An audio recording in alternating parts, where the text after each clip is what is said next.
चलो बेटा आगे बढ़ रहा हूँ। सुनते जाइए, पेन कॉपी रख दीजिए, नोट्स आपके पास हैं। हमने केमिकल प्रॉपर्टीज में पॉइंट क्रमांक 7 स्टार्ट कर रहा हूँ मैं।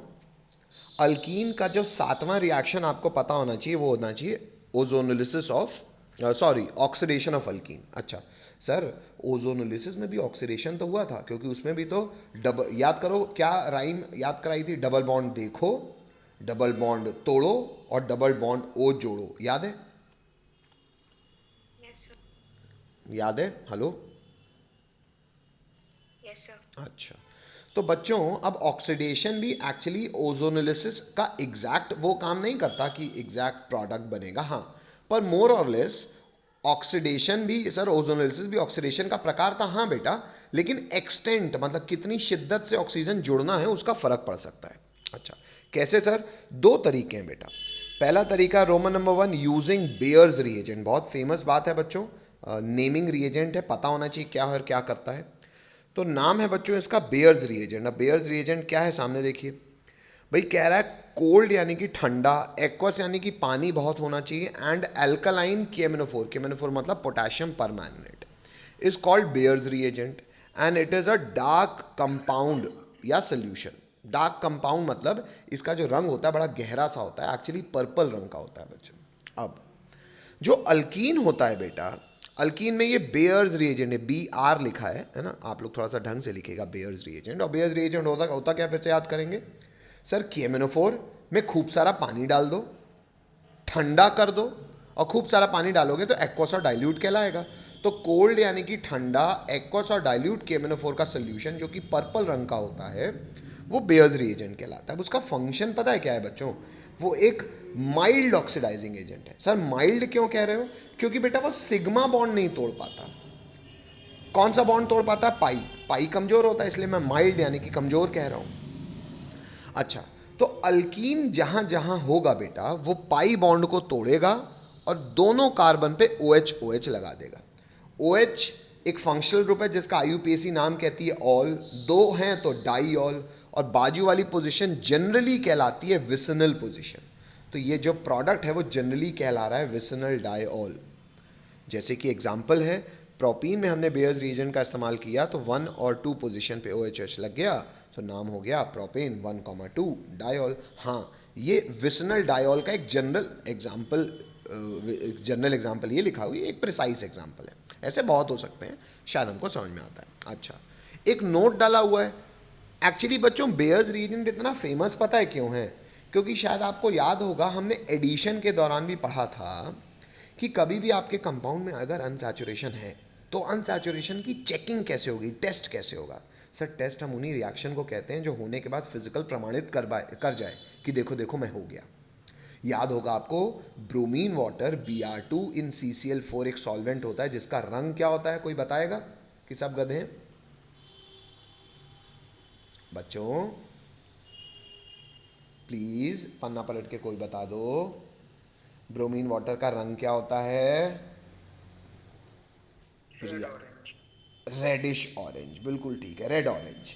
तो रेड ऑरेंज कलर का जो ब्रोमीन वाटर होता है वो अल्कीन के साथ विसनल डाई ब्रोमाइड बना देता है, तो उसका रंग चला जाता है, क्योंकि जब तक Br2 था तब तक रंग था, जब वो कला चला गया तो कलरलेस हो गया। तो वो एक टेस्ट ऑफ अनसैचुरेशन की तरह लिखा है आपने कि नहीं? हेलो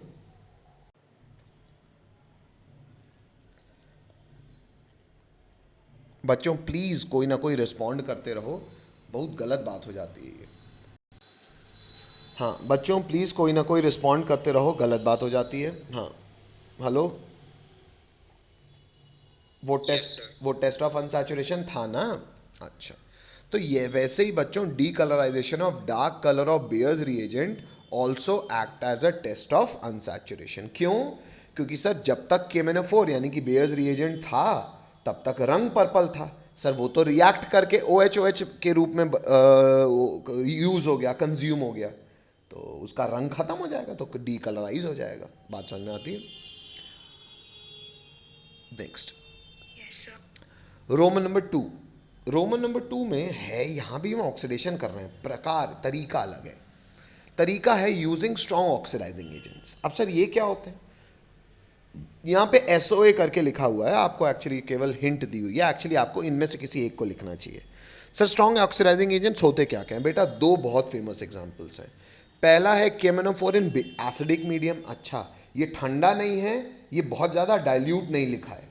कोल्ड होता, ठंडा और डाइल्यूट होता पानी में तो बेयर्स रिएजेंट कहलाने लगता। अगर ये डाइल्यूटेड नहीं है, ठंडा नहीं है, सिर्फ केमेनोफोर को आपने एसिडिक मीडियम में रिप्रेजेंट किया हुआ है, तो now this KMnO4 will behave as a strong oxidizing agent. दूसरा फेमस ऑक्सीडाइजिंग एजेंट है बच्चों K2Cr7। ये भी इन जनरल एसिडिक मीडियम में इस्तेमाल होता है ना। अब प्रोडक्ट क्या बनाते हैं ये? अब देखो बेटा, प्रोडक्ट सोचने का मैं आपको एक तरीका बताता हूँ। जैसे ओजोनोलिसिस में हमने क्या सीखा था? डबल बॉन्ड देखो, डबल बॉन्ड तोड़ो और डबल बॉन्ड ओ जोड़ो। ये भी बच्चों स्ट्रॉन्ग ऑक्सीडाइजिंग एजेंट भी ओजोनोलिसिस जितना ऑक्सीडेशन तो करते हैं, बस एक स्टेप और आगे बढ़ते हैं। कहाँ सर? देखो, जैसे मान लो अल्कीन, जनरली मैंने ये दिखाया हुआ है, डबल बॉन्ड तो देखा, डबल बॉन्ड तोड़ा और डबल बॉन्ड ओ जोड़ा। तो सर ये जैसे मैं आपके लिए बना देता हूँ, देखो जैसे ये हो गया R, ये हो गया C, ये हो गया H और ये हो गया डबल बॉन्ड O। ये हो गया लेफ्ट साइड का हिस्सा। अच्छा, अब सर ये तो ओजोनोलिसिस का प्रोडक्ट है, तो स्ट्रॉन्ग ऑक्सीडाइजिंग एजेंट भी इतना ही काम करेंगे? नहीं बेटा, स्ट्रॉन्ग ओजोनोलिसिस से थोड़ा सा ज़्यादा, नाम ही स्ट्रॉन्ग है ना, थोड़ा सा ज़्यादा ऑक्सीडेशन करते हैं। तो करते क्या है बेटा, वो कार्बन जिसमें उन्होंने डबल बॉन्ड ओ जोड़ा है ना, अगर उस कार्बन में कोई भी O बॉन्ड H बचा हुआ है, सॉरी कोई भी C बॉन्ड H बचा हुआ है, तो वो उस H को भी नहीं छोड़ते, उस H को भी OH में बदल देते हैं। लेकिन कौन से H को? जो C के साथ डायरेक्टली जुड़ा होता है। अगर है तो करेंगे और नहीं है तो नहीं करेंगे। C बॉन्ड C नहीं तोड़ पाते, वो वैसा ही रहता है। हेलो, तो ये तो बन गया हमारा लेफ्ट वाला फ्रैगमेंट का प्रोडक्ट। अब राइट वाला फ्रैगमेंट देख लो। सर राइट वाले में एक C है, डबल बॉन्ड हो यहाँ आ गया, लेकिन सर इसमें तो यहाँ भी OH है, यहाँ भी OH। अरे तो दो OH लगा दो, क्योंकि स्ट्रॉन्ग ऑक्सीडाइजिंग एजेंट उस कार्बन के C बॉन्ड H को नहीं छोड़ता जिसमें उसने डबल बॉन्ड लगाया। अच्छा, लेकिन सर यहाँ तो प्रोडक्ट रुकेगा ही नहीं। क्यों? क्योंकि एक कार्बन में दो OH अनस्टेबल, तो क्या होता है? ये डिहाइड्रेट होता है। अच्छा, तो सर अगर ये डिहाइड्रेट हो गया, आप खुद बताओ बच्चों, ये रेड वाला हिस्सा क्या बन के निकलेगा? CO2 और H2O। Hello,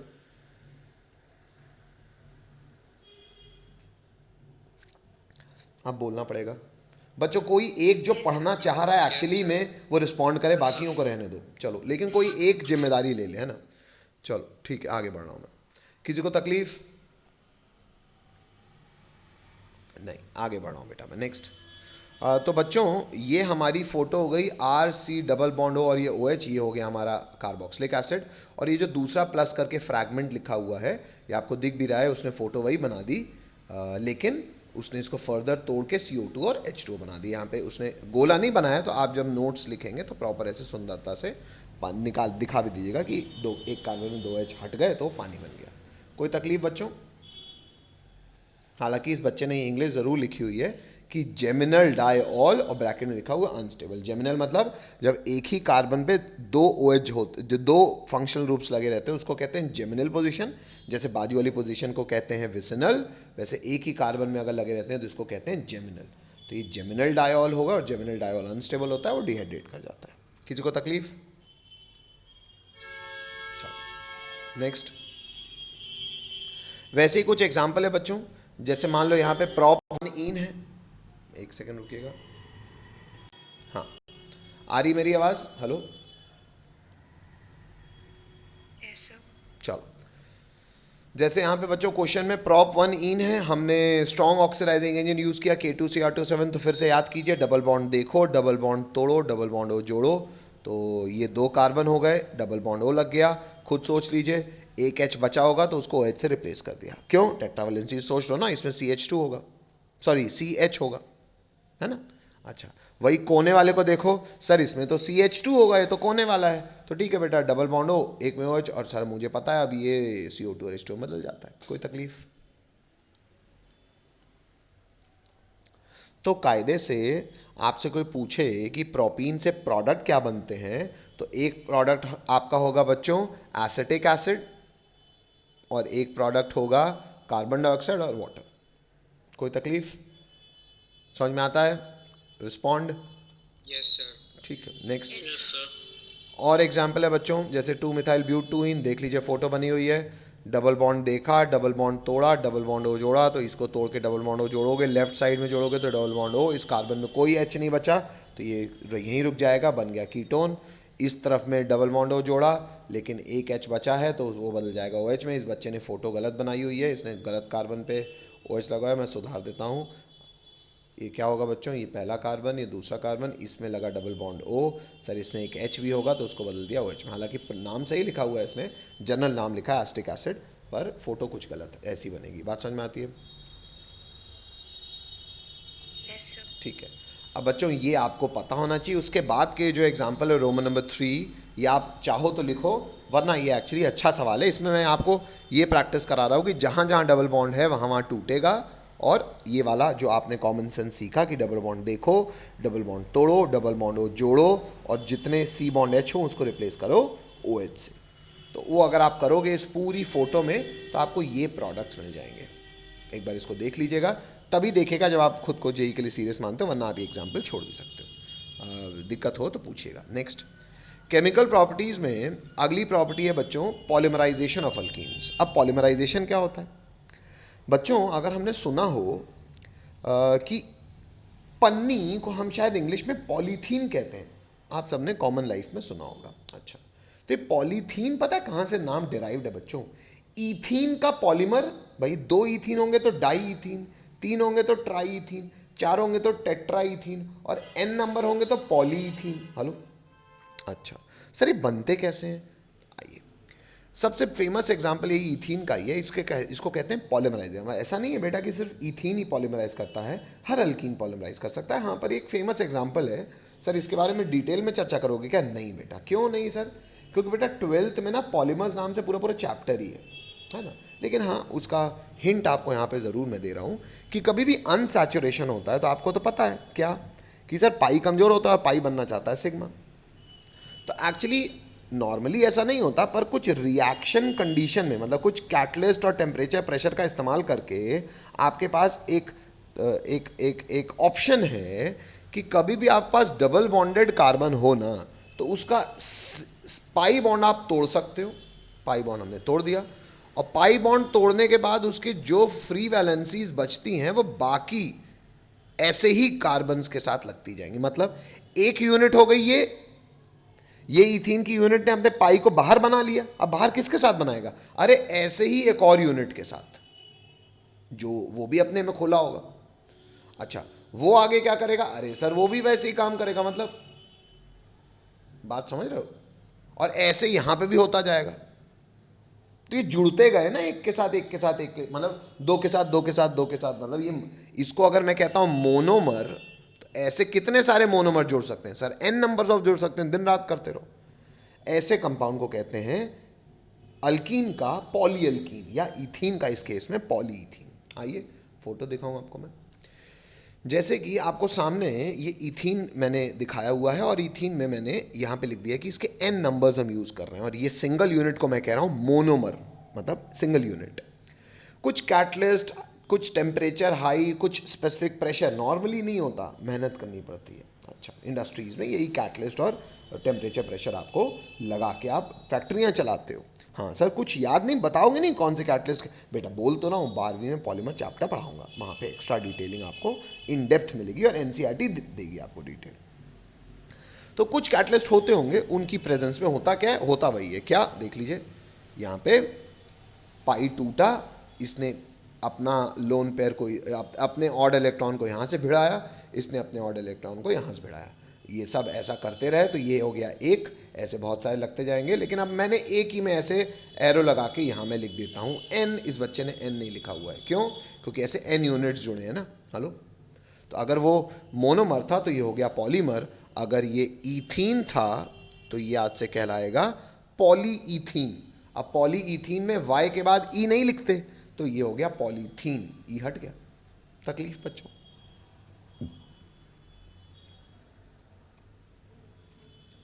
respond? Yes, sir. चलो आगे बढ़ता हूँ बच्चों। नेक्स्ट बेटा, एक नोट लिखा हुआ है stereo specific and regio specific, ये मुझे नहीं लगता आपको इस समय मुझे बताना चाहिए, क्योंकि जेई से भी आगे की बात है, तो मैं छोड़ रहा हूँ। स्टीरियो और रीजियो सेलेक्टिविटी ना, ये भी आपको जानने की ज़रूरत नहीं है, ये छोड़ देना बच्चों, जो मना कर रहा हूँ वो छोड़ देना। क्यों? क्योंकि अभी आपको सबसे पहले मेंस लेवल तक तैयार कर लो, एडवांस तो ये एक्चुअली पिछले साल के बच्चे के नोट्स हैं, तो ये थोड़ा बहुत इसमें प्लस माइनस था, है ना, तो ये बेकूफ़ी है, लेकिन नहीं करेंगे। बढ़िया बच्चों, अच्छी बात है, यहाँ से हमारा अल्कीन्स समाप्त होता है। हम अगले चैप्टर में आ गए और अगला चैप्टर है हमारा अल्काइंस। अगला चैप्टर मतलब है ये भले हाइड्रोकार्बन ही, एनसीईआरटी सबको एक चैप्टर, लेकिन हम इसको 4 वर्टिकल्स में पढ़ते हैं। तो हमने हाइड्रोकार्बन का पहला वर्टिकल अल्केन्स पढ़ लिया, दूसरा वर्टिकल अल्कीन पढ़ लिया, तीसरे वर्टिकल में आ गए हम अल्काइंस। आइए अल्काइंस को देखें। सबसे पहले अल्काइंस में स्टामा करके इंट्रोडक्शन में पहला बात हम पढ़े आईयूपीएसी एंड आइसोमेरिज्म, हम सबको अच्छे से पता है आइसोमेरिज्म इसका आइन होता है, और आइसोमेरिज्म हमने अल्कीन में भी देखा हुआ है, लेकिन अल्कीन कुछ ज़्यादा आइसोमर्स दिखाता था, स्टीरियो आइसोमर्स भी दिखाता था, वहाँ पे हमने स्टीरियो को अलग से डिस्कस किया। अल्काइन में कुछ नया नहीं है, क्यों? क्योंकि स्टीरियो नहीं दिखाता। क्या दिखाता है? केवल जो आपने पढ़ा हुआ है, कौन सा? Structural isomerism. तो एक सवाल से देख भी लेते हैं, क्या है कि भैया सारे ड्रॉ करो और नाम बताओ all possible isomers of alkyne जिसका फॉर्मूला C6H10 हो। तो सर ये अल्काइन है कि नहीं है कैसे पता चलेगा? बच्चों 6 कार्बन है, तो अगर आप 2N में 6 मानो तो N का वैल्यू हो जाएगा 3, और H है 10, मतलब 2N माइनस, नहीं 2N क्यों बोल रहे भैया, N की जगह 6 है ना भाई। फॉर्मूला होता है CnH2n, अगर अल्केन होता तो +2, तो अगर 6 होता तो अल्केन के लिए होता 6 2 जा 12, और ये होता 14, लेकिन 14 नहीं, ये 4 कम है, मतलब हमको समझ में आ गया ये अल्काइन है। अच्छा, तो अगर अल्काइन समझ में आ गया तो बनाना चालू करो। सर 6 कार्बन की पहले स्ट्रेट चेन बना दी, डबल ट्रिपल बॉन्ड इधर, ट्रिपल बॉन्ड इधर, ट्रिपल बॉन्ड इधर, 3 प्रकार के नाम आ गए। यहाँ रखोगे सर वापस हेक्स 2 आइन हो जाएगा, तो 3 बन गए जिनकी स्ट्रेट चेन 6 कार्बन की थी। ये तीनों आपस में कौन से आइसोमर्स होंगे बच्चों? क्योंकि मेन चेन का साइज सेम है, केवल पोजीशन का फर्क है किसका? मल्टीपल बॉन्ड का। तो ये तीनों आपस में पोजिशनल आइसोमर्स होंगे। तकलीफ? No, sir. ठीक है, नेक्स्ट। उसके बाद क्या करते हैं, जब अपन यहाँ 6 कार्बन को सीधा लगा के ख़त्म हो गया काम, तो अब इसको 5 की मेन चेन बना लो, एक को बना दो ब्रांच। तो मैंने 5 की मेन चेन बना दी चौथे में, और एक को लगा दिया दूसरे कार्बन के ब्रांच में। अच्छा, अब दूसरे कार्बन के ब्रांच में भी लगा सकते हैं, और तीसरे कार्बन के ब्रांच में भी लगा सकते हैं, और इधर फिर से लगाओगे तो ये दूसरा वहाँ से काउंट हो जाएगा। तो अभी मैं डबल बॉन्ड ट्रिपल बॉन्ड लगाने की बात नहीं कर रहा हूँ, मैं सिर्फ ब्रांच बनाने। तो ब्रांच एक ऐसी हो सकती है, एक ऐसी हो सकती है, मतलब दूसरे पे और तीसरे पे। कोई तकलीफ? No, sir. अब बात आती है मल्टीपल बॉन्ड, तो इसमें भी लगाना है ना। आइए मल्टीपल बॉन्ड लगाएं। तो मल्टीपल बॉन्ड बच्चों यहाँ लग सकता है, अच्छा इधर लग सकता है, हाँ इधर लग सकता है, नहीं, आओ ये दिखा दो सर कैसे नहीं। एक तो आपको चौथा दिख रहा है, अच्छा सर मल्टीपल बॉन्ड हम और भी तो कई जगह लगा सकते थे इस फोटो में, आइए चेक करा दूँ आपको। पेन बदल लेता हूँ क्योंकि वहाँ ब्लैक में फिर दिख नहीं रहा होगा। ये हो गया 1 2 3 4 5, मान लो मैंने इस फोटो के साथ काम कर रहा हूँ, तो मैंने सबसे यहाँ तो ट्रिपल बॉन्ड लगा के एक ऑप्शन बना दिया, नाम भी लिखा है 4 मिथाइल पेंट 1 सर अगर यहाँ लगा दूँ तो ये भी बन सकता है, बिल्कुल सच्चाई है, भले इस बच्चे नहीं बनाओ हम बना रहे हैं। इसका नाम क्या हो जाएगा बच्चों?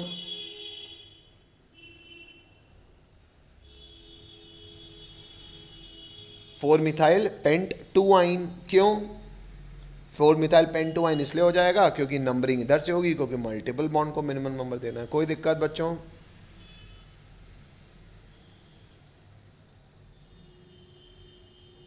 No, sir. चलो एक बार मैं आपको दिखा देता हूँ, इस बच्चे ने भी 4 मिथाइल पेंट 2 ना कहीं लिखा होगा, चेक करते हैं अपन। अभी हालांकि 4 तक तो अपन ने एकदम ढंग से देख लिया है, आगे लिखा होगा इस बच्चे ने, नहीं बच्चों इसने 4 मिथाइल पेंट 2 कहीं नहीं लिखा है।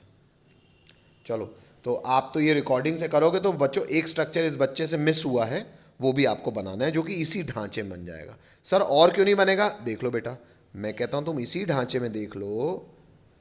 अब बेटा क्या यहाँ पे ट्रिपल बॉन्ड आ सकता है? नहीं, क्योंकि कार्बन के 5 बॉन्ड हो जाएंगे। Hello hello, Yes, sir. क्या यहाँ पे ट्रिपल बॉन्ड आ सकता है?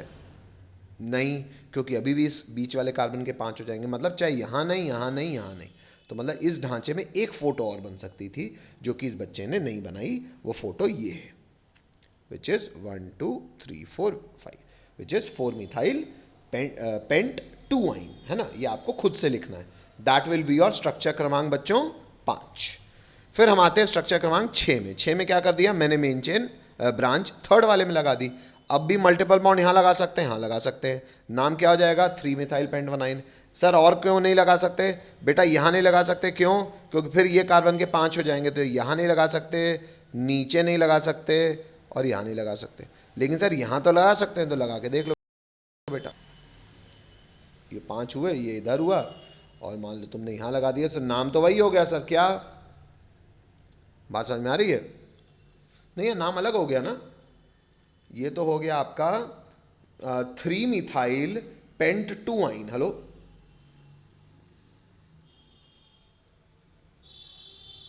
Hello, Yes, sir.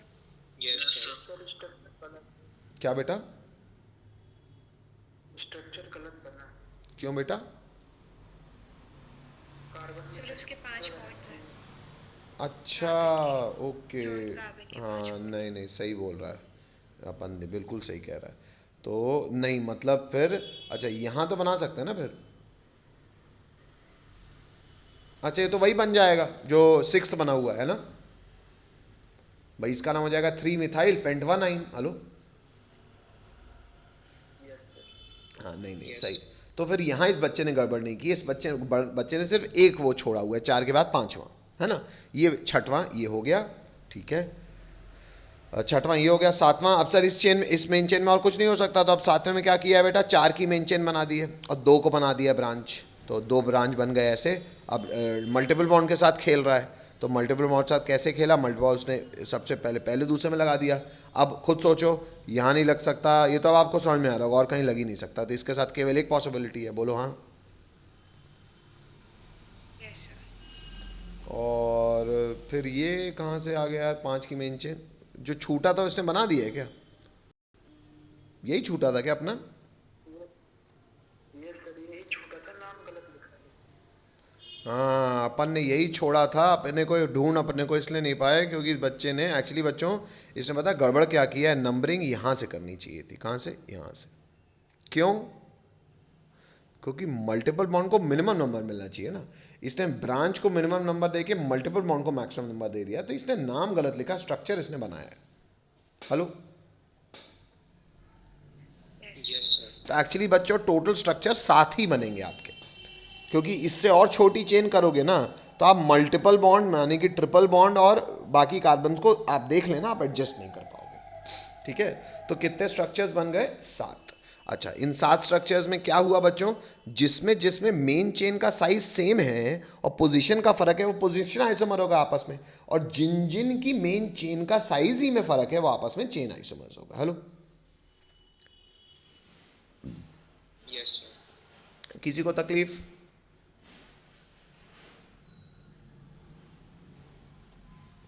नहीं।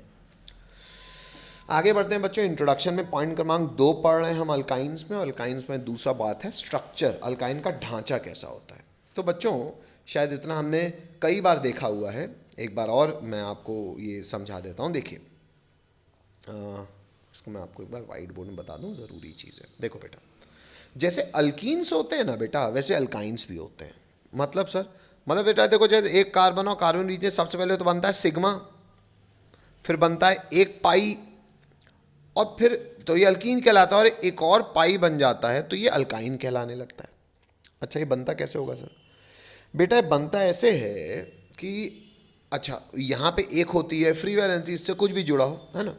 तो अगर मैं इस कार्बन की बात करूँ, इन दोनों में से किसी भी एक कार्बन की बात करूँ, तो ये जो कार्बन है या ये कार्बन है, इन कार्बन का सबसे पहले अपन हाइब्रिडाइजेशन स्टेट अगर निकालेंगे बच्चों, तो ये बॉन्ड पेयर कितने बना रहे हैं दोनों कार्बन, 2, क्योंकि बॉन्ड पेयर में तो केवल सिग्मा बॉन्ड आता है। लोन पेयर बचे नहीं, तो लोन पेयर हो गया 0। तो बॉन्ड पेयर और लोन पेयर का समेशन यानी कि इसका स्टेरिक नंबर हो गया 2। अगर बच्चों स्टेरिक नंबर 2 है तो ये जो हाइब्रिडाइजेशन होती है वो होती है sp। मतलब मतलब ये कि जो कार्बन है, कार्बन जिसका एटॉमिक नंबर 6 है, जिसका electronic configuration 1s2 2s2 2p2 है, वो अपने वैलेंस शेल को पेयर करने के लिए बॉन्डिंग करेगा। अच्छा, तो 2s के हो गए सर 2 इलेक्ट्रॉन और 2p के हो गए सर 2 इलेक्ट्रॉन। लेकिन ये तो हो गई ग्राउंड स्टेट। ग्राउंड स्टेट मतलब जब कार्बन अकेला हो, लेकिन कार्बन नहीं है वो तो, और कार्बन के साथ और बाकी लोगों के साथ मिलके बॉन्ड बना रहा है, तो इसको कहते हैं एक्साइटेड स्टेट। तो उसमें 2s का इलेक्ट्रॉन कहाँ एक्साइट हो जाएगा? 2p में। कौन सा? ये जो पेयर्ड था, और वो यहाँ चला जाएगा। अच्छा, लेकिन हर कार्बन के पास कितने लोग आ रहे हैं हेड ऑन करने? इस कार्बन के पास आ रहा है एक, ये एक कार्बन, और यहाँ जो दूसरा आ रहा हो। हेड ऑन जिस इलेक्ट्रॉन्स का किया जाता है उन्हीं को हाइब्रिडाइज्ड ऑर्बिटल में रखा जाता है।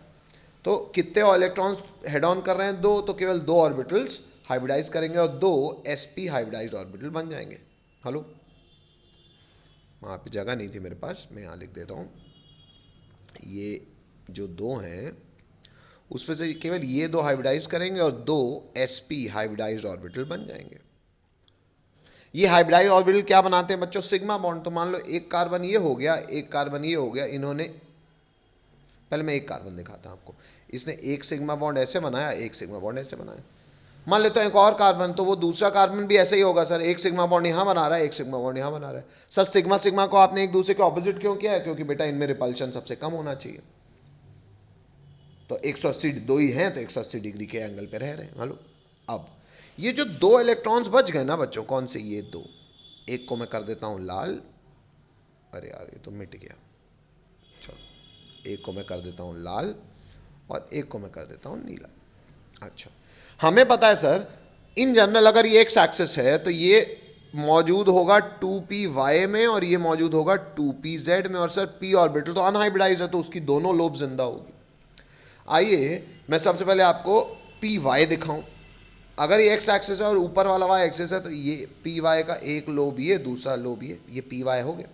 ये साइड वाइज ओवरलैप करेगा तो पाई बॉन्ड बना लेगा, ये एक पाई बन गया। जो कि अगर मान लेता हूँ ये एक्स एक्सिस है, ये वाई एक्सिस है, तो पी एक्स एक्स के अलॉन्ग हेड ऑन हो गया और वाई के अलॉन्ग पाई बॉन्ड बन गया। अल्कीन में तो केवल ये पाई क्लाउड होता था जिसके कारण अल्कीन इलेक्ट्रॉन रिच होता था, लेकिन अल्काइन में बच्चों एक और पाई क्लाउड आएगा। कहाँ? जेड एक्सिस के अलॉन्ग, पी जेड वाला। बेटा अब एक्स एक्सिस सामने हो गई, वाई एक्सिस ऊपर हो गई, तो जेड, ये 3D तो है नहीं, इसलिए आदमी अंदर बाहर दिखाने के लिए कि ये मान लो प्लेन के अंदर, ये बाहर, ये अंदर, ये बाहर। बात समझ में आ रही है? ये मैंने ऐसे क्यों बनाया? क्योंकि ये जेड एक्सिस है। Hello, yes sir. Yes, sir. तो ये शायद आपको सुंदरता से फोटो दिख जाएगी जो आपको बनानी चाहिए। किसकी?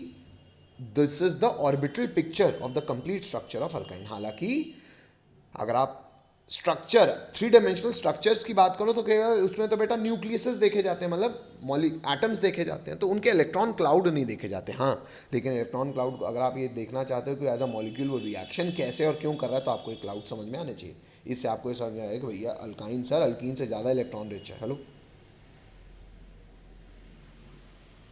Yes, sir. चलो यस सर। हटा दूँ बच्चों?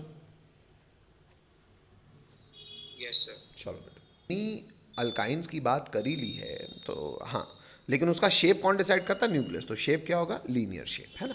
अच्छा, नेक्स्ट, अब अगला स्टामार्क में। अच्छा नहीं, स्टामार्क नहीं बच्चों, उसी दूसरे के नीचे अपन ने ये ऐसे ये बेवकूफ़ी मत करना बच्चों, है ना। उसी के नीचे अपन ने एक लाइन लिखी है कि like alkenes comma alkynes will also show electrophilic addition. क्यों बच्चों? अरे सर अगर अल्कीन ऊपर नीचे इलेक्ट्रॉन से घिरा था तो उस पर अटैक केवल कोई प्लस कर सकता था। प्लस कहलाता क्या है? माइनस लविंग होता है इलेक्ट्रोफाइल, और इलेक्ट्रोफाइल आके क्या होता था? ऐड होता था। सर अगर अल्कीन में इलेक्ट्रोफाइल ऐड हो सकता है तो अल्काइन में तो और ज़्यादा मज़े से ऐड हो सकता है, क्योंकि यहाँ तो और ज़्यादा उसको अट्रैक्शन मिलेगा। हाँ कि ना? Yes, sir. अच्छा, तो वही कह रहा है कि जो इलेक्ट्रोफिलिक एडिशन अल्कीन दिखाता था वो अल्काइंस भी दिखाएगा। आइए देखें नेक्स्ट। इंट्रोडक्शन अभी समाप्त नहीं हुआ है। इंट्रोडक्शन में पॉइंट क्रमांक 3 लिखा हुआ है कि the hybridisation state of carbon of an alkyne is sp while that of alkene is sp2। हमको पता है। कह रहा है the electronegativity of sp hybridised carbon is much greater than that of sp2 hybridised carbon. क्यों? कह रहा है बेटा कि जो अल्काइन का कार्बन है वो sp हाइब्रिडाइज्ड है और अल्कीन का sp2 हाइब्रिडाइज्ड है। कहता है ये जो हाइब्रिडाइज्ड ऑर्बिटल होते हैं ना, इसमें एस कैरेक्टर निकालो। कैसे? यहाँ 2 ऑर्बिटल हैं जिसमें एक एस है और टोटल 2 हैं। यहाँ 3 है sp2 में, एक एस है, टोटल 3 है। तो 1/3 इंटू 100 और 1/2 इंटू 100। यहाँ पे एस का प्रतिशत आ गया 50% और यहाँ आ गया 33%। इतना शायद आप जानते होगे कि भले तुम सेम सब शेल के हो, लेकिन एस थोड़ा सा न्यूक्लियस के ज़्यादा अंदर पेनिट्रेटेड होता है, मतलब एस के पास न्यूक्लियस का ज़्यादा अट्रैक्शन आता है। अच्छा, न्यूक्लियस करता क्या है? माइनस को खींचता है। तो किसी भी ऑर्बिटल में भले वो एक, जैसे इसका न्यूक्लियस दोनों कार्बन है, लेकिन क्योंकि एक sp हाइब्रिडाइज्ड और एक sp2 हाइब्रिडाइज्ड है, मतलब sp हाइब्रिडाइज्ड कार्बन के केस में न्यूक्लियस का अट्रैक्शन ज़्यादा होगा। अच्छा, अगर किसी एटम में पॉजिटिव का अट्रैक्शन ज़्यादा है तो ऐसी चीज़ इलेक्ट्रॉन को खींचती है अपनी तरफ, मतलब इलेक्ट्रॉन नेगेटिव होती है। वही चीज़ लिखा हुआ है कि एस कैरेक्टर ज़्यादा होने का परिचय होता है कि वो ज़्यादा इलेक्ट्रोनेगेटिव है। भले ये दोनों कार्बन है, लेकिन इनके ऑर्बिटल पिक्चर ने अब इनकी इलेक्ट्रॉन्स की भूख में फ़र्क कर दिया है। ये sp हाइब्रिडाइज्ड कार्बन काफ़ी इलेक्ट्रोनेगेटिव होता है, और अगर कहीं सर कोई चीज़ बहुत ज़्यादा इलेक्ट्रोनेगेटिव है तो क्या होगी बेटा? वो हाइड्रोजन का इलेक्ट्रॉन लेके H+ रिलीज़ कर सकती है, लाइक एन एसिड। तो एक्चुअली बच्चों, अल्काइंस भी थोड़ा बहुत एसिडिक रिएक्शंस दिखाते हैं। वो बात आपको इस इंट्रोडक्शन की कॉमन सेंस से शायद प्रिडिक्ट करने में मदद होगी।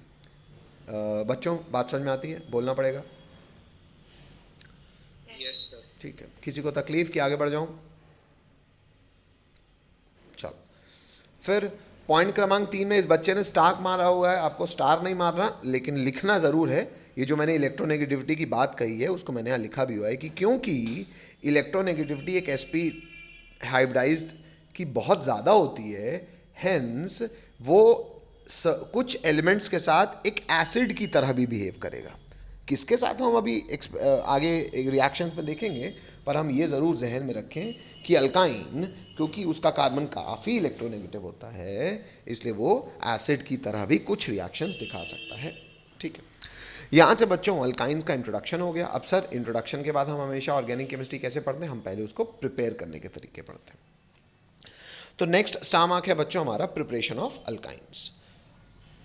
अब ये प्रिपरेशन ऑफ अल्काइंस में नेक्स्ट मीटिंग आईडी से स्टार्ट कर रहा हूँ बच्चों। फिर से आइए, एक बार फिर से बोल दे रहा हूँ बच्चों।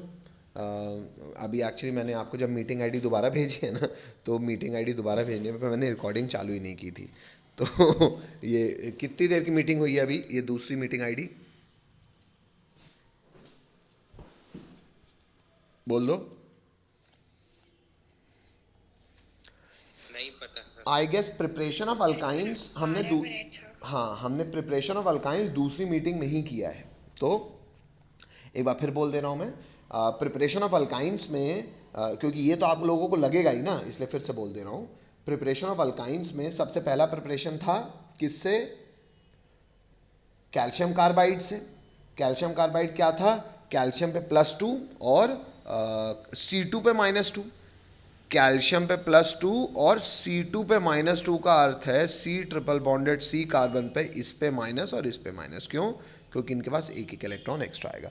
इसमें पानी का अटैक करा दोगे तो पानी का OH- इसके साथ बना देगा कैल्शियम हाइड्रोक्साइड, और पानी का H+ बना देगा इसके साथ CH ट्रिपल बॉन्ड CH। तो ये अल्काइन बनाने का पहला तरीका हो गया। पर इस तरीके से आप केवल एक प्रकार का अल्काइन बना पाओगे, दैट इज इथाइन। इथाइन का जनरल नेम क्या होता है बच्चों? एसिटिलीन। क्या होता है? एसिटिलीन। अच्छा, अब बच्चों दूसरा तरीका है अल्काइन बनाने का, उसका एलिमिनेशन कराना। लेकिन किसका एलिमिनेशन कराना? विसिनल डाइहैलाइड का। विसिनल डाइहैलाइड क्या होता है कि जब बाजू वाली पोजीशन में 2 हेलोजन हो। करना वही है जो आपने E2 में सीखा है, लेकिन कितनी बार? 2 बार। पहली बार जब आप रोमन नंबर 1 अल्कोहलिक KOH का इस्तेमाल करोगे तो एक का X और दूसरे का H जाएगा, एक HX निकल गया। अब अगर आपको दोबारा उसी कंपाउंड से फिर HX निकालना है तो you need a even stronger base. तो अल्कोहलिक KOH जो काम करता है, सोडा अमाइड यानी कि NaNH2 भी वही काम करता है, but with much deeper intensity. तो रोमन नंबर 1 अल्कोहलिक KOH एक HX निकालेगा, और रोमन नंबर 2 NaNH2 दूसरा HX निकालेगा। यहाँ पे 1 और 2 यानी कि डबल बॉन्ड और आ जाएगा, तो ये बन जाएगा अल्काइन। अब बात समझ में आती है सबको? हेलो, बोलना पड़ेगा। Yes sir. चलो,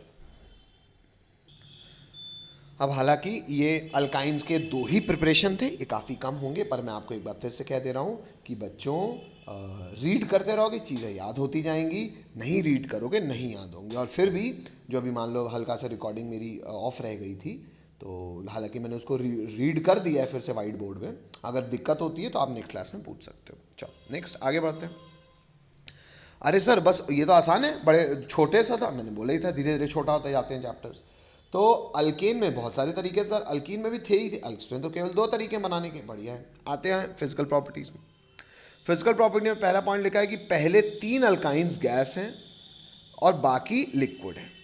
अच्छा, 2 से लेके 4 कार्बन तक जो अल्काइन नेचर में एग्जिस्ट करते हैं वो रूम टेम्परेचर में गैसियस स्टेट में होते हैं, 5 से लेके 12 तक लिक्विड स्टेट में होते हैं और 13 से बड़े सॉलिड होते हैं। ये आपको फैक्चुअली पता होना चाहिए। अब सर ऐसा क्यों है, शायद हमने बहुत बार देखा हुआ है, जैसे जैसे कार्बन की चेन बढ़ेगी आपस में अट्रैक्शन, भले कार्बन है नॉन पोलर है फिर भी लंडन फोर्स तो है ही, तो आपस में फोर्सेस जब बढ़ते जाते हैं तो चीज़ें पास आती जाती हैं, उनका स्टेट सॉलिड, गैस से लिक्विड, लिक्विड से सॉलिड होता जाता है। ठीक है, नेक्स्ट फिजिकल प्रॉपर्टीज़ में दूसरी बात है कि अल्काइंस जो होते हैं कलरलेस होते हैं, ओडरलेस होते हैं, एक को छोड़ के जो कि एसिटिलीन, जिसका काफ़ी कैरेक्टरिस्टिक ओडर है। कैरेक्टरिस्टिक मतलब मैं गंदा अच्छा नहीं बोल रहा हूँ, क्यों? क्योंकि कई लोग को पेट्रोल की बदबू लगती है, कई लोग पेट्रोल वही सूंघते रहते हैं, तो वो गंदा अच्छा है, एक बड़ा ह्यूमन साइकोलॉजिकल बात है, इसलिए कैरेक्टरिस्टिक ओडर बोला, मतलब एक विचित्र, एक खुद की विचित्र नहीं, एक खुद की विशेषता बताने वाली स्मेल है ना, जैसे सबकी कैरेक्टरिस्टिक ओडर होती है। हाँ, लेकिन ऐसी नहीं कि आपकी नाक बंद हो तो ना सुंघाई दे, नहीं, बदबू ऐसी है कि आप ऑब्जर्व करोगे तो सुंघाई तो देगी, चाहे जितनी सर्दी लगी हो, है ना। चलो नेक्स्ट। अरे वाह, बस 2 ही फिजिकल प्रॉपर्टीज़? हाँ बेटा, क्यों? क्योंकि बेटा ऑर्गेनिक धीरे धीरे छोटी होती जाती है, बाकी सब लगभग कॉमन ही है, हाइड्रोकार्बन तो है ही। नेक्स्ट, अगला स्टामार्क में आते हैं बच्चों। अगला स्टामार्क हमारा केमिकल प्रॉपर्टीज, सीधा केमिकल प्रॉपर्टीज ऑफ अल्काइंस का डिस्कशन करते हैं। केमिकल प्रॉपर्टीज में पहली प्रॉपर्टी लिख रहे हैं अपन एसिडिक नेचर ऑफ अल्काइंस। अब मैंने इंट्रोडक्शन में ही आपको समझाया था कि अल्काइन का कार्बन sp हाइब्रिडाइज्ड होती है और वो काफ़ी इलेक्ट्रोनेगेटिव होता है। अब इलेक्ट्रोनेगेटिव होता है तो इलेक्ट्रॉन खाएगा किसके? हाइड्रोजन के, और H+ के रूप में उसको रिलीज करेगा, लेकिन हमेशा नहीं, कुछ स्पेसिफिक कंडीशंस के दौरान। कब कब? आइयो कंडीशन देखें।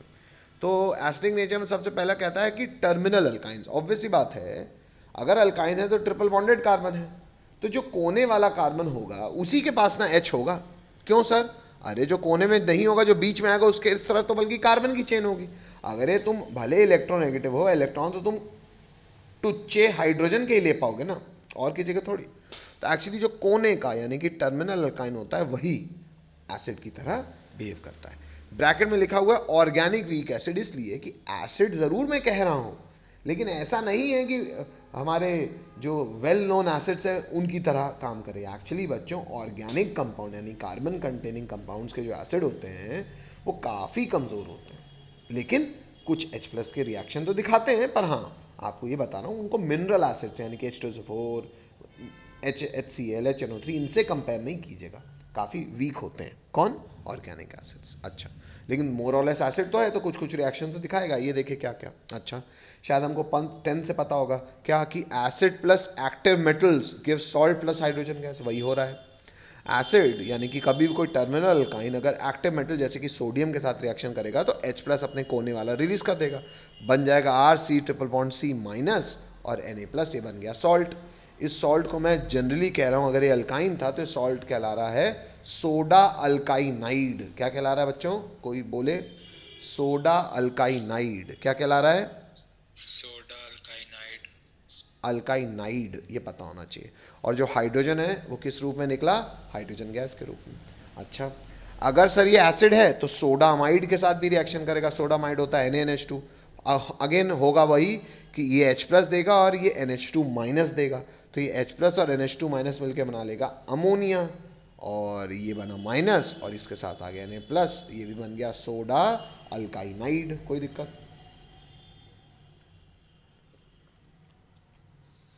No sir. आगे बढ़ रहा हूँ बेटा। नेक्स्ट, अगला पॉइंट है बच्चों रोमन नंबर 2। रोमन नंबर 2 है हमारा कि ये जो अगेन टर्मिनल अल्काइन तो है ही, लेकिन हमने तो सर ये भी पढ़ा हुआ है acid plus base form salt plus water. अब मैंने आपको बोला ना ऑर्गेनिक एसिड वीक होते हैं। वीक मतलब बेटा पानी से भी कमज़ोर। एक्चुअली वही एसिड बेस के साथ रिएक्ट करके सॉल्ट और वाटर बना पाता है जो पानी से मजबूत एसिड हो। अरे सर कैसी बात कर रहे हो, पानी को एसिड थोड़ी होता है बेटा, पानी एसिड नहीं होता। किन के लिए? मिनरल एसिड्स के लिए। मतलब अगर तुमसे कोई कहे कि बॉम्बे में शाहरुख खान का ड्राइवर है तो क्या वो मोदी से मिलने जाएगा?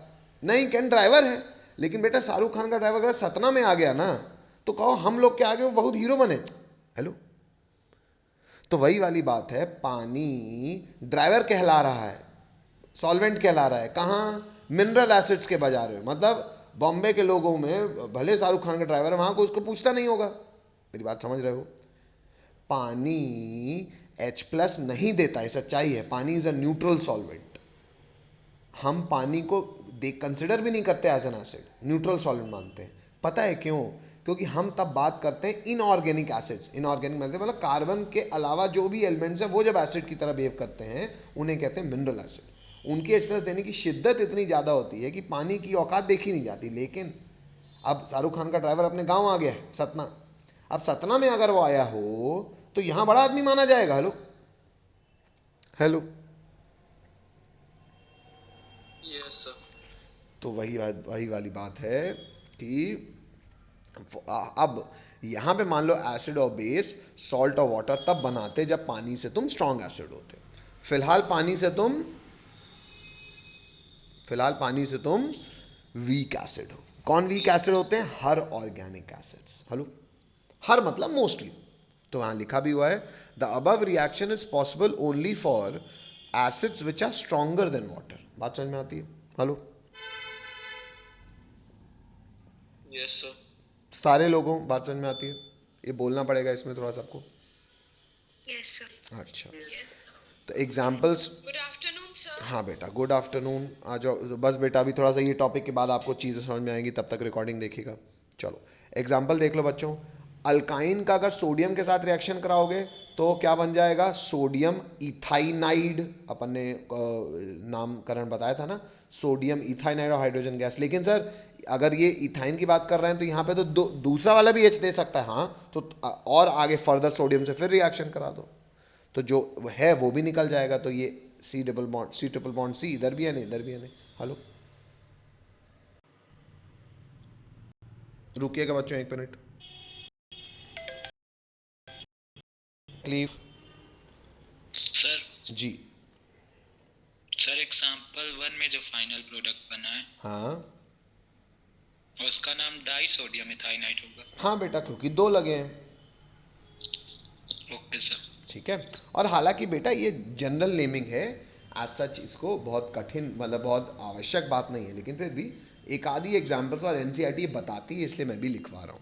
ठीक है, नेक्स्ट। अब ये वाली बात की केवल टर्मिनल अल्काइन ही H को H+ के रूप में फेंक पाएंगे, ये बात को आप ऐसे समझ सकते हो कि मान लो ब्यूट 2 आइन का रिएक्शन करा रहा हूँ मैं, तो ब्यूट 2 आइन में देखो बेटा ट्रिपल बॉन्ड यहाँ आएगा।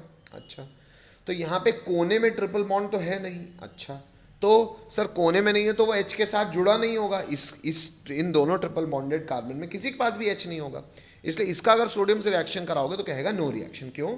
क्योंकि हाइड्रोजन के इलेक्ट्रॉन खींच सकता है terminal alkyne, sp hybridised carbon के इलेक्ट्रॉन नहीं खींच सकता। इनफैक्ट कोई भी एसिड, मैं कहता हूँ इनऑर्गेनिक कंपाउंड मिनरल एसिड भी हो, H+ वही व्यक्ति दे सकता है, मतलब एसिड वही कहला सकता है जो हाइड्रोजन के इलेक्ट्रॉन खींच के H+ देता है ना, किसी के भी नहीं।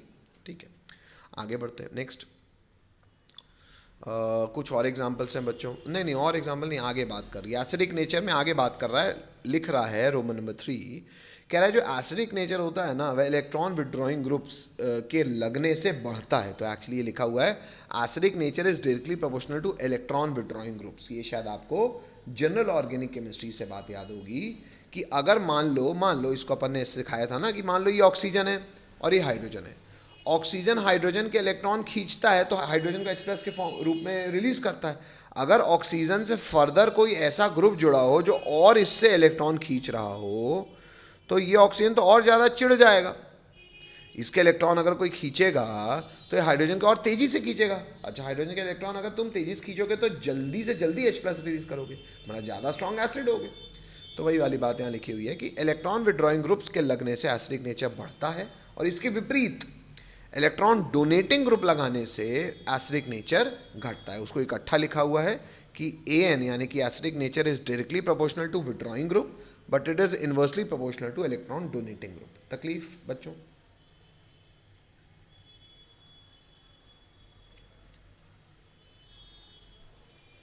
तकलीफ बच्चों? No sir. चलो आगे बढ़ रहा हूँ। नेक्स्ट, स्टार मार्क नहीं डालिएगा बच्चों, स्टार मार्क हम ऐसे नहीं डालते हैं, बच्चे ने गड़बड़ की हुई, आप ध्यान रखिएगा। ये नोट डाल के आप लिख लीजिएगा ये बात को। क्या नोट में लिखा ऑर्डर ऑफ एसिडिक नेचर, केवल ये नोट इसलिए डलवा रहा हूँ, यहाँ नोट नहीं, आप क्वेश्चन डाल के भी इस चीज़ को लिख सकते हो।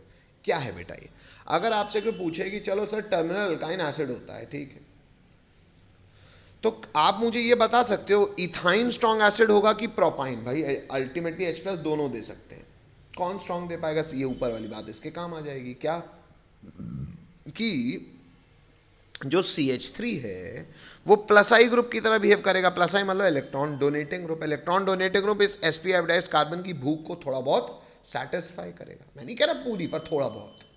किसके कंपैरिजन में? इसके। यहाँ तो कोई नहीं सेटिस्फाई कर रहा, ये तो CH ट्रिपल बॉन्ड CH है, मतलब ये तो इथाइन है। तो क्यों? इलेक्ट्रॉन डोनेटिंग ग्रुप लगा है तो एसिडिक नेचर घटेगा, तो तू वीक एसिड हो गया, इथाइन स्ट्रॉन्ग एसिड हो गया। बात समझ में आती है? इसको क्वेश्चन के रूप में लिखना बच्चों, क्योंकि जो ऊपर पॉइंट लिखा है उसी का एप्लीकेशन है। हेलो,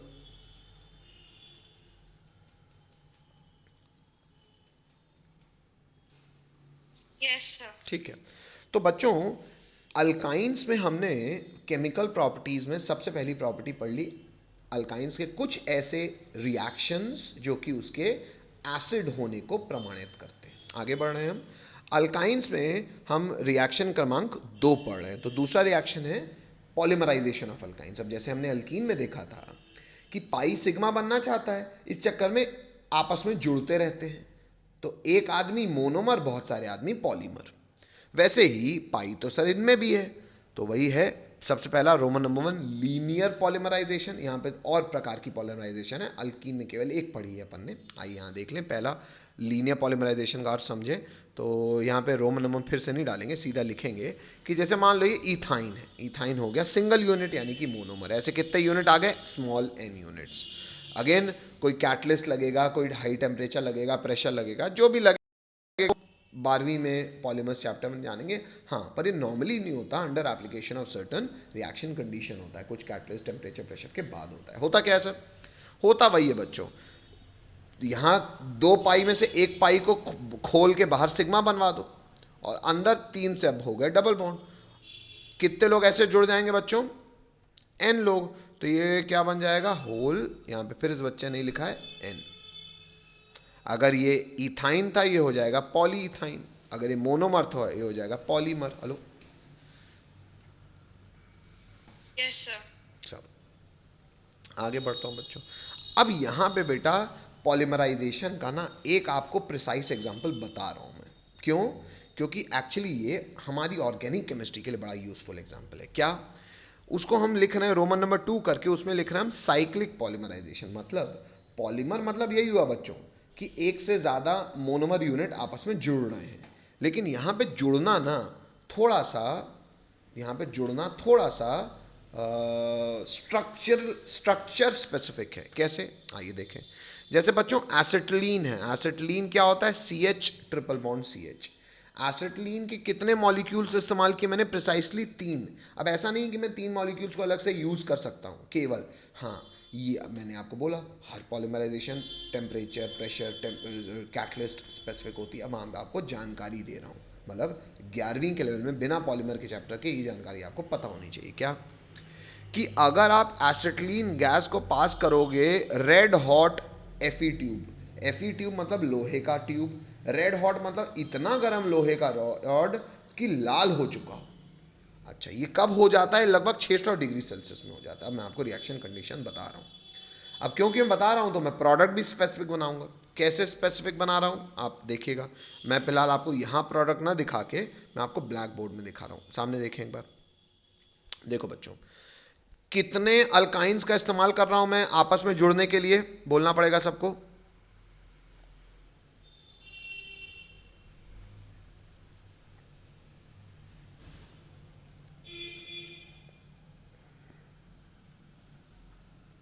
3। 3. अच्छा सर, करना क्या होता है यहाँ पे बेटा? पॉलीमराइजेशन में होता ही यही है। क्या होता है सर? सर पाई टूटता है, ये लो एक पाई को तोड़ देता हूँ, तोड़ दिया मैंने इसको। एक सिग्मा बना लेगा एक तरफ, एक सिग्मा बना लेगा ये दूसरी तरफ। वैसे ही सर दूसरा पाई टूटेगा, ये लो दूसरे का पाई तोड़ दिया। एक सिग्मा बनाएगा वो एक तरफ, ये बना हुआ है, और एक सिग्मा बना लेगा वो दूसरी तरफ, लो बन गया। फिर क्या होता है? पाई टूटेगा, एक सिग्मा बनाएगा इधर बना हुआ है, एक बनाएगा इधर बना हुआ है। मतलब एक्चुअली हो वही रहा है बच्चों। पहले वो एक के साथ एक के साथ एक के साथ एक मिलकर लीनियर पॉलीमर बना रहा था, अब वो साइक्लाइज कर रहा है। और पता है साइक्लाइज करके फायदा क्या होगा बच्चों? आपने बेंजीन बना दिया धोखे से, देख लो।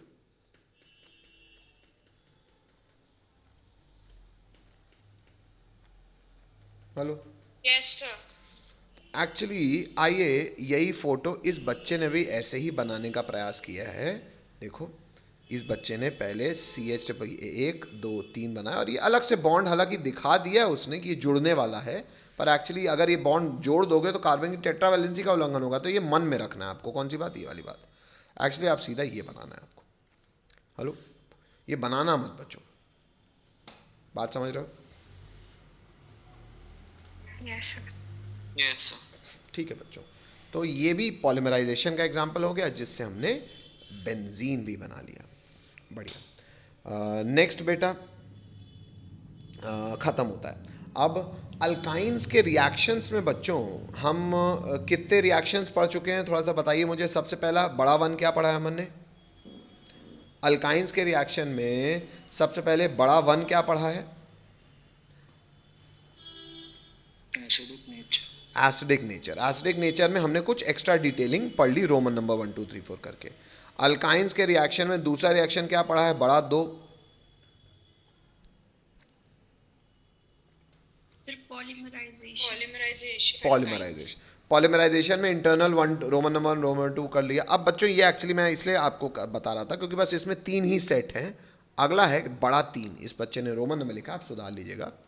अच्छा, अब दूसरा बड़ा 3 है बच्चों एडिशन रिएक्शन ऑफ अल्काइन। जैसे कि अल्कीन में पाई था जो कि सिग्मा बनना चाहता था तो एडिशन दिखाता था। इसमें तो पाई ज़्यादा है तो ये तो और ज़्यादा मर मर के एडिशन दिखाना चाहेगा। तो एडिशन रिएक्शन ऑफ अल्काइंस हमको बड़ा 3 पढ़ना है। बड़े 3 में पहला है रोमन नंबर 1, सबसे पहले मैकेनिज्म। अगेन वहाँ पे क्या होता था? इलेक्ट्रोफिलिक। क्यों? क्योंकि सर माइनस को देख के कोई प्लस ही आएगा, यहाँ पे भी वही है। अब प्लस आएगा तो क्या करेगा? पाई क्लाउड वहाँ पे जाएगा और जिस कार्बन से ये हाइड्रोजन जुड़ेगा दूसरे वाले कार्बन के इलेक्ट्रॉन लूज होंगे। क्यों? क्योंकि सर मान लेते हैं पहले कार्बन जुड़ रहा है, देखो जुड़ गया, तो ये जो हाइड्रोजन के पास इलेक्ट्रॉन आया किससे आया? बाजू वाले कार्बन लूज की, तो उस पर प्लस आ गया। अच्छा बाय द वे नाम बता देता हूँ, डबल बॉन्डेड कार्बन की फ्री वैलेंसी क्या कहलाती है बच्चों? Vinylic group. लेकिन यहाँ विनाइलिक कार्बन पे प्लस है तो इसलिए विनाइलिक कैटायन। और जो भी माइनस होगा, जैसे अब आपने देखा है कभी भी रिएजेंट अगर कोई एक्सप्रेस देता है तो माइनस भी आता है, वो माइनस आके इस पे लग जाएगा। तो मान लो Z माइनस आया तो इस पे लग गया। हेलो,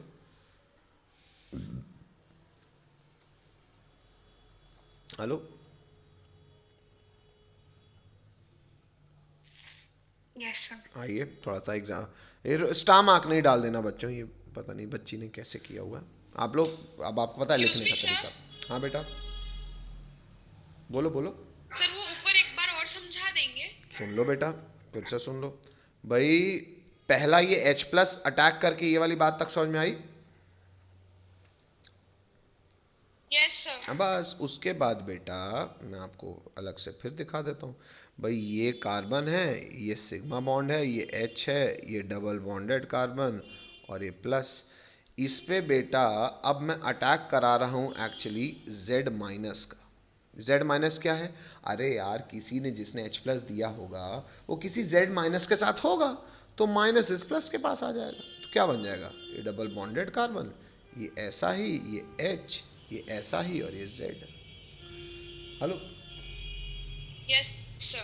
तो यहाँ मैं आपको केवल ये समझा रहा था कि अल्काइंस भी अल्कीन की तरह इलेक्ट्रोफिलिक एडिशन दिखाते हैं। कोई दिक्कत? No, sir. आगे बढ़ रहा हूँ बच्चों। नेक्स्ट, आगे की इंग्लिश कह रही है बच्चों कि जस्ट लाइक अल्कीन्स, एकदम अल्कीन्स जैसे, alkyne will also show electrophilic addition and Markovnikov's addition can be applied in case of unsymmetrical alkynes. ये आपको नोट करके लिखना है बच्चों, है ना। अब ये क्या है सर? अरे यार, अल्कीन में भी हमने देखा था ना कि जैसे अनसिमेट्रिकल अल्कीन था, तो अटैक कर रहा है कोई, माना पहले प्लस अटैक करेगा फिर माइनस, लेकिन हमको पता है ना कि कार्बोकेटायन बनता है, तो नेगेटिव पार्ट कहाँ जाएगा? जहाँ स्टेबल हो। तो हमने रात किया था कि negative part of attacking species goes to that double bonded carbon which has lesser number of hydrogen. यहाँ पे भी लगभग वही कॉमन सेंस लगा देंगे। आइए उससे देखें फायदा क्या होता है। जैसे फर्ज कीजिए मेरे पास प्रोपाइन है, प्रोपाइन एक अनसिमेट्रिकल अल्काइन है, ठीक है। अगर प्रोपाइन का रिएक्शन है, यहाँ मैं अलग से नहीं लिखा रहा क्योंकि मैंने अल्कीन में पढ़ाया हुआ था, यहाँ पे हम कॉमन सेंस यूज कर सकते हैं कि मान लो मैं HX का अटैक करा रहा हूँ, खुद बताओ HX में नेगेटिव पार्ट है X माइनस, कौन से ट्रिपल बॉन्डेड कार्बन में जाएगा जिसमें हाइड्रोजन कम हो, क्योंकि उसमें कार्बोकेटायन स्टेबल बनेगा। तो पहला H इसमें गया और X इसमें गया तो फोटो आ गई कुछ ये डबल बॉन्ड यहाँ एग्जिस्ट करेगा बच्चों। अगर फिर एक और HX भेज दोगे तो फिर मार्कोनिकॉव लगा दो। क्यों? क्योंकि नेगेटिव पार्ट उस डबल बॉन्डेड कार्बन में जाएगा जिसमें हाइड्रोजन कम है, तो अभी भी इसी में आएगा। तो ये डायहेलाइड कैसा बन जाएगा? जेमिनल डायहेलाइड। ये लिखा हुआ है जेम डायहेलाइड, जेमिनल। बात समझ में आ रही है? GEMINAL। Hello, yes sir. चलो एक बार मैं आपको ये और बता दूं वाइट बोर्ड में कि समझ में आ रहा है सबको? बोलना पड़ेगा बच्चों, क्योंकि मुझे आप ही बताएंगे ना आपको कितना फिर से समझना हो। Yes sir. आ रहा है? Yes sir. चलो ठीक है। वहां पे इतना सारा कार्यक्रम करके भी ये बात पढ़ी थी, लेकिन अगर वहां किया था तो यहाँ कॉमन सेंस लगा लिया हमने। आगे बढ़ते हैं। पानी, हमें पता है सर पानी को इलेक्ट्रोलाइट थोड़ी होता है, तो साथ में H+ डालते हैं। हाँ, तो वही कह रहा हूँ ना, पानी /H+। और लिखा भी है H+ कैसे क्रिएट करना है, कह रहा है क्रिएट करना है by adding few drops of concentrated H2SO4 plus HgSO4। Mercuric sulphate भी डालते हैं। क्यों सर? बेटा इंडस्ट्रियल बात है, पता होनी चाहिए। अल्टीमेट काम इसका वही है कि क्योंकि पानी इलेक्ट्रोलाइट नहीं होता है, तो हमको स्टार्टिंग में H+ क्रिएट करने के लिए करना पड़ता है। अच्छा, होगा क्या? अरे होगा वही सर, हमने अल्कीन में पढ़ा हुआ है। क्या? पानी का नेगेटिव पार्ट कौन है? OH-। किस डबल बॉन्डेड कार्बन, किस ट्रिपल बॉन्डेड में जाएगा? जिसमें हाइड्रोजन कम हो, तो मतलब दूसरे में ही। देखो दूसरे में आ गया OH और पहले में आ गया H। हालांकि इसने इकट्ठा कर दिया है, तो उसी कार्बन में फिर से OH आ जाएगा। क्यों? क्योंकि सर उसी में ना H कम है, तो एक बार नहीं दो बार। तो देखो, अच्छा एक कार्बन में 2 OH तो वो डिहाइड्रेट कर जाता है। देखो डिहाइड्रेट करते हुए दिखाता है -H2O। तो अल्टीमेटली ये जो एक O बचा वो डबल बॉन्डेड हो गया, तो प्रोडक्ट क्या बना? प्रोपेनोन। तकलीफ?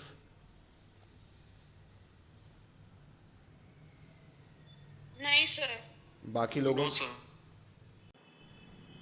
चलो, तो क्योंकि बच्चों हमने ये देखा हुआ है कि अल्कीन्स में मार्कोनिकॉफ से हम कॉमन सेंस लगा के सीधा प्रोडक्ट बना सकते हैं, क्योंकि हमको मैकेनिज्म से पता है कार्बोकेटायन उसी में स्टेबल होता है। तो जिसमें हाइड्रोजन कम है वहीं एक बार नहीं 2 बार काम हो जाएगा। तो एक बार नहीं 2 बार OH उसमें लग गए, अनस्टेबल है तो डिहाइड्रेट करके प्रोपेनोन बन गया। ये बात को वाइट बोर्ड में समझाऊं कि आती है? यस सर, आती है। चलो, कोई रोकेगा नहीं। तो एडिशन की श्रृंखला में आगे बढ़ते हैं। सर अगर हम हाइड्रोजन के साथ रिएक्शन करा दें इन प्रेजेंस ऑफ निकल, प्लैटिनम, पैलेडियम, अरे यार ये तो एडिशन का सबसे बेसिक एग्जांपल था। H और H दोनों में जोड़ दो, एक बार नहीं बार बार, तो अल्काइन से पहुंच जाओगे अल्केन में। तकलीफ?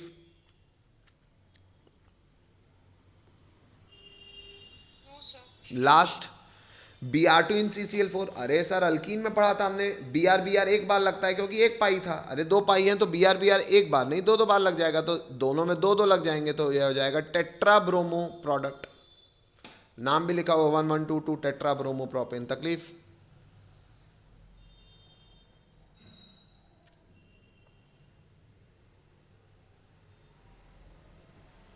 तकलीफ?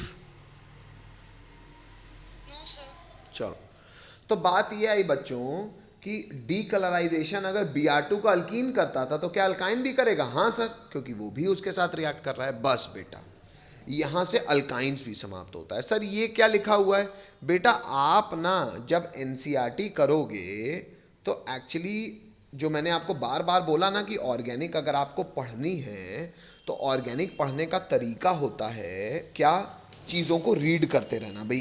कितने अल्केन, जैसे अल्केन चैप्टर पढ़ा, अल्केन में कितने रिएक्शंस प्रिपेयर करने, कितने तरीके, 7, कितने रिएक्शंस, 6, पहला प्रिपरेशन करने का तरीका क्या, ये आपको मुंह जमानी याद रहना चाहिए। क्यों सर? क्योंकि मैंने कहा था ना जैसे ट्रिग्नोमेट्री के फॉर्मूले यूज़ होते हैं, हालांकि एक्चुअल सच्चाई है कि ये आपको मेन काम आएगा क्लास 12 से, लेकिन अल्टीमेटली जब 12th आएगा तो 11वीं एकदम दुखने लगेगी। तो इतनी जानकारियों को याद रखने का तरीका है रीड करना। अब सर 12th में आएगा क्या बेटा, जैसे ट्रिग्नोमेट्री में LHS बराबर RHS प्रूव करना होता है, वैसे ऑर्गेनिक केमिस्ट्री में बोर्ड में भी सवाल आते हैं कन्वर्जन्स के। जैसे कि एक सवाल NCERT ने 11th स्टैंडर्ड में पूछा हुआ है, ये सवाल है एस्टिक एसिड को आपको कन्वर्ट करना है बेंजीन में। क्या है सवाल?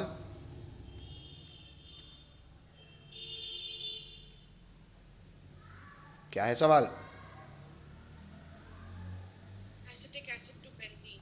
ठीक है, अब सोचो बेटा, आइए आपकी मैं मदद करूं। यहाँ से नहीं करता मैं आपको, हालांकि इस बच्चे ने प्रॉपर बनाया हुआ है पर हो गया। चलो मैं आपको पहले थोड़ा सा कॉमन सेंस बनाने की कोशिश करता हूँ, फिर आंसर तो आपके पास है ही। देखो अब इसको सोचा कैसे जाए।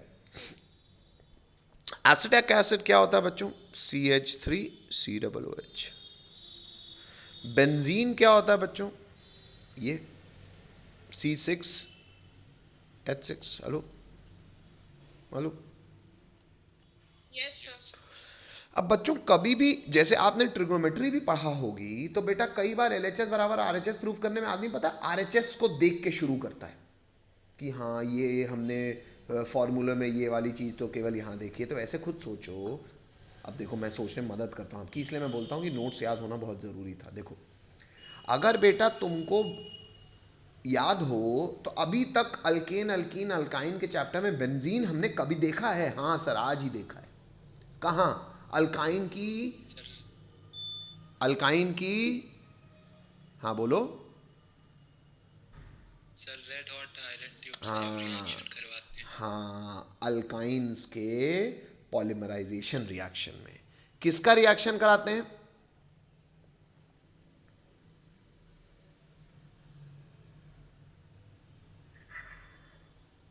इथाइन का। तो यहां पे क्या लिखोगे? रेड हॉट Fe ट्यूब, ऐसे पूरा लिखा जाता है। टेम्परेचर 600 डिग्री सेल्सियस, पूरी रिएक्शन कंडीशन एरो में लिखते हैं। हाँ, और कुछ नहीं लिखते। इससे शुरू किया, यहाँ पहुंचे। सर ये ऐसे क्यों किया है? अरे वो मैं वहाँ आपको दिखा दूंगा स्कूलों में कैसे किया जाता है, मैं सोचने में मदद कर रहा हूँ आपकी। अच्छा, तो इथाइन अगर कहीं से बन जाए तो वहाँ से बेंजीन पहुँच सकते हैं। मतलब अल्टीमेटली अब हमारी सोच है एस्टिक एसिड को इथाइन बनाने की। Hello, yes sir. अच्छा आइए अब मैं उल्टा आपको RHS से LHS थोड़ा सा सोच, फिर कहीं से देखेंगे। अब बच्चों ये बताओ कि कहीं आपने एसिड देखा अभी तक रिएक्ट करता हुआ? या रिएक्ट करता हुआ तो खैर नहीं, क्योंकि अल्केन अल्कीन कहीं अल्केन अल्कीन अल्काइन के रिएक्शंस में, प्रिपरेशंस में कहीं एसिड देखा है आपने? देखो इसीलिए मैं याद याद याद याद रीड करो बोल रहा था। देखो बच्चों, अल्केन्स में जाओ और अल्केन्स के प्रिपरेशन को देखो जरा। देखो वहां एसिड होगा, मिला?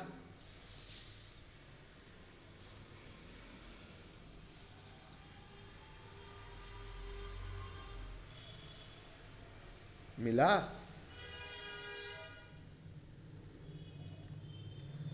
Yes sir. कहाँ मिला? Soda lime decarboxylation. हाँ, इतना आपको पता है कि अगर तुमको सोडा लाइम डिकार्बोक्सिलेशन में क्या चाहिए? कार्बोक्सिलिक एसिड का सॉल्ट चाहिए। तो बेटा पहले आप इसका रिएक्शन करा दो सोडियम मेटल से। ये आप 10th से जानते हो, acid plus metal forms salt. और भले ऑर्गेनिक एसिड है, ये आपने अभी सीखा कि मेटल के साथ रिएक्शन हो जाता है। रिएक्शंस में देखा भी है कि बेस के साथ रिएक्शन नहीं होता, मेटल के साथ तो हो ही जाता है। भले कोई acid organic acid weak acid ही क्यों ना हो, वो तो पानी से हारते हैं ना, तो न्यूट्रलाइजेशन नहीं हो पाता। अच्छा, अब इसका क्या करा दें सर, इसका रिएक्शन कर दो बच्चों, वही जो आयुष कह रहा है, NaOH in presence of CaO, और हीट कर दो। याद है ना सोडा लाइम डीकार्बोक्सिलेशन, उससे क्या होगा, CO2 रिलीज हो जाएगा इन फॉर्म ऑफ Na2CO3। आप मुझे से मेजर प्रोडक्ट बताइए, मेजर प्रोडक्ट क्या हो जाएगा, CH3 के साथ एक H आ जाएगा, तो ये बन जाएगा CH4। मतलब अल्टीमेटली बना लिया आपने, एस्ट्रिक एसिड को आपने किस में कन्वर्ट कर दिया, मीथेन में। Hello, Yes, sir. अब बेटा अगर तुम्हारे पास मीथेन है तो यहां तो 2 कार्बन की चेन है, तुम्हारे पास तो 1 कार्बन है, तो कोई ऐसा अल्केन का रिएक्शन है जिससे उसकी कार्बन की चेन बड़ी होती हो।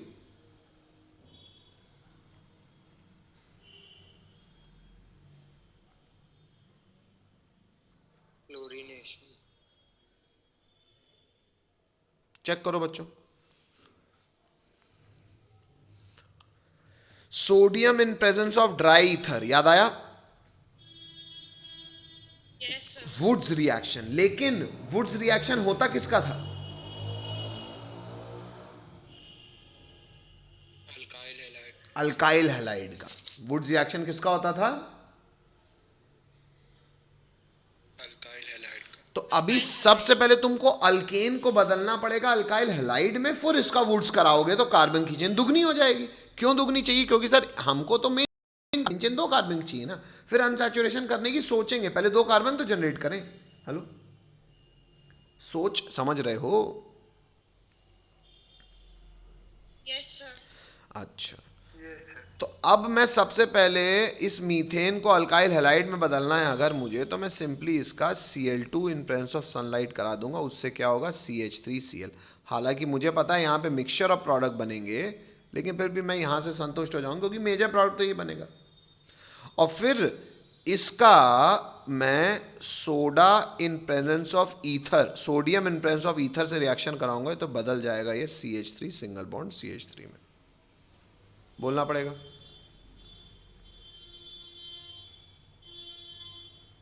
Yes sir. अब बात आती है बच्चों कि इस ईथेन को एसिटिलीन में कैसे बदलूं। हेलो,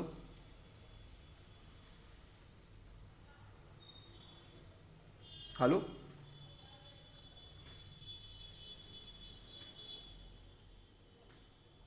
है ना, यस सर। आगे सोचते हैं।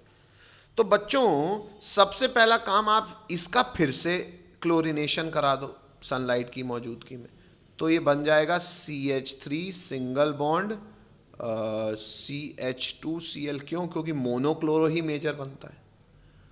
और उसके बाद बच्चों आप इसका रिएक्शन करा दो एल्कोहलिक KOH से, उससे क्या होगा सर, बीटा एलिमिनेशन, मतलब एक का X दूसरे का H, तो ये बदल जाएगा CH2 डबल बॉन्ड CH2 में। Hello, Yes, sir. Yes sir.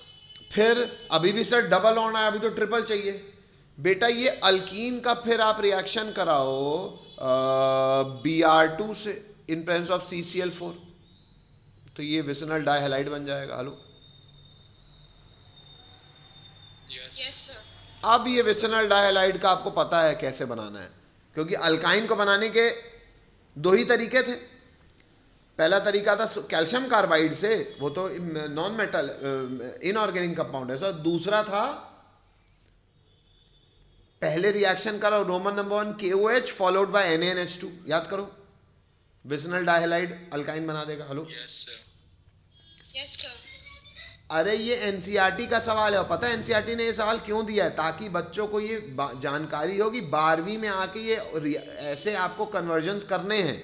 अब बच्चों मुझे ये बताओ, क्या कहीं भी मैकेनिज्म याद करने की जरूरत थी? नहीं सर, किससे क्या बन रहा है, जैसे ट्रिग्नोमेट्री फॉर्मूले रटे थे, भले आपको डिराइव करने आते हो, लेकिन याद नहीं होंगे तो उन्हें यूज नहीं कर पाओगे LHS बराबर RHS करने में। याद, मेरी बात समझ में आई मैं क्यों कह रहा था ये रीड करो रीड करो रीड करो। Hello, Yes, sir.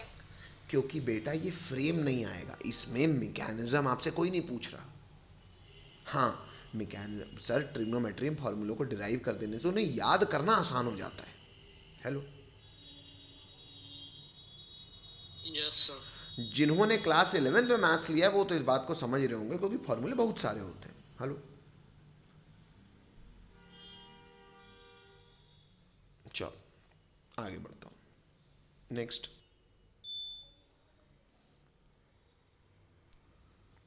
बोलना पड़ेगा एसिटिक एसिड से बदलना किसने है?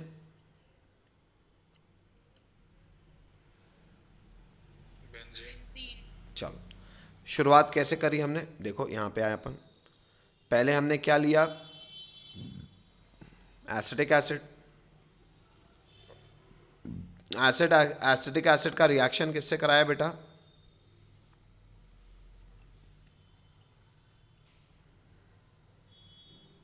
किससे कराया?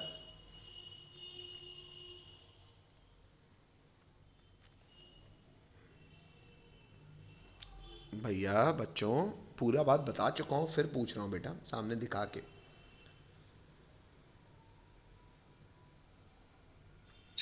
सोडियम से। एसिटिक एसिड का रिएक्शन सोडियम से कराओगे तो क्या बन जाएगा? CH3COONA। फिर करा दिया NaOH और CO यानी कि सोडा लाइम डीकार्बोक्सिलेशन, बन गया मीथेन। मीथेन का क्लोरिनेशन करा CH3Cl। इसका सोडियम के साथ रिएक्शन करा ड्राई ईथर में हुआ वुड्स, बन गया CH3 बॉन्ड CH3। अब CH3 बॉन्ड CH3 पे यहाँ रुकी है कहानी, इस बच्चे ने आगे कहाँ किया है, एक सेकेंड। CH3 बॉन्ड CH3, हाँ फिर ये नीचे आया है। फिर उसने कहा देखो इस CH3 बॉन्ड CH3 का रिएक्शन करा है मैंने Cl2 और सनलाइट लिखना चाहिए, Cl2 और HNu लिखना चाहिए, तो बन गया CH32Cl। एल्कोहलिक की वजह से बन गया अल्कीन, Br2CCl बन गया विसिनल डाइहाइलाइड। विसिनल डाइहाइलाइड से आगे गए और विसिनल डाइहाइलाइड से आगे गए और रिएक्शन करा Roman number 1 alcoholic KOH, Roman number 2 NaNH2, बन गया अल्काइन। अल्काइन को 600 डिग्री से रेड हॉट FeTu, बन गया बेंजीन। ये प्रॉपर फ्लो चार्ट है बच्चों, हेलो है ना। इसमें ये जो बच्चे ने बार बार यहाँ पे पहुँचा हुआ है, ये आपको ऐसे नहीं करना है ना, ये लिखने की ज़रूरत नहीं है, कोई दिक्कत? ये भी लिखने की ज़रूरत नहीं है और यहाँ ये भी लिखने की ज़रूरत नहीं है। ये वो फ्लो चार्ट बना रहा था, मतलब गलत बना हुआ है ना। हेलो हेलो, तो इसको आप देखा देखी, हाँ प्रयास ये कीजिएगा कि ऐसे, इसने थोड़ा सा कचड़ा से किया हुआ है, मैं केवल आपसे ये चाह रहा हूँ कि आप ऐसे लिखना की कोशिश कीजिएगा। कैसे? जैसे मैंने आपको वाइट बोर्ड में बताया था, आप पास तो पेज बड़ा होगा कि मान लो आपको A से जाना है B में, तो आप अगर बहुत सारे स्टेप्स कर रहे हो तो ऐसे ऐसे करके बनाते जाइएगा। हाँ, रिएक्शन कंडीशन प्रॉपर लिखिएगा। क्यों? क्योंकि बोर्ड्स में भी ऐसा ही करने का मेथड आता है। भले ज़्यादा स्टेप हो, जो ज़्यादा तरीके कर लो, पर बनाने का चार्ट ऐसे ही रहना चाहिए कि ये A से B पहुंचना है, तो भले आप घूम के आए हो पर A से B में कन्वर्ट करना आपको आता हो। भले आपने RHS से धीरे धीरे पहुंचे हो, लेकिन उसको भी रिएक्शन को ऐसे कर करके लिखिए और फिर आपस में जोड़िए। बात समझ में आ रही है कि आपको समझ में आया फ्लो चार्ट क्या है? Hello, Yes, sir. ठीक है। तो यहाँ से बच्चों हमने कन्वर्जन सीख लिया। मेरा मानना है